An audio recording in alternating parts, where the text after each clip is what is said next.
Postelji, pod prho, v avtu. Adrian poje povsod. Ker rad pojem, se počutim ful dobro, ne. Podobno kot Lucija. Ko pojem, se sprostim in je to zame največji užitek, kar se lahko zgodi. Tako ni nič čudnega, da pojeta tudi v otroški operi Brundibar. V tej operi je moja vloga Pepi, bratec od Anice.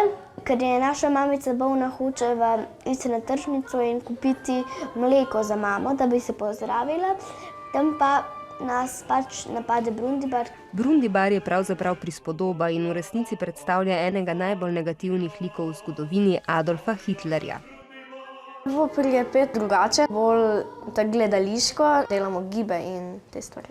Da so vse dobro zvadili, so se zadnje 3 mesece enkrat tedensko dobivali v Ljubljani, na koncu celo vsak dan.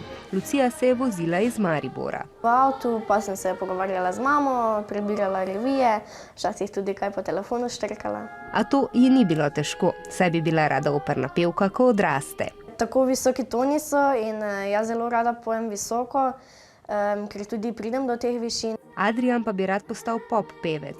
Poje že od majhnega, a v 1. razredu njegovi sošolci nad tem niso bili navdušeni. Mislijo, da je to samo za punce, v 2. so me že ful malih spremljali, v 3. so vsi govorili, da je lepo, v 4. pa isto kot v 3. In tudi veliko njegovih sošolcev si bo ogledalo opero Brundibar. Takrat dosežem cilj, s katerim sem se trudil, ne.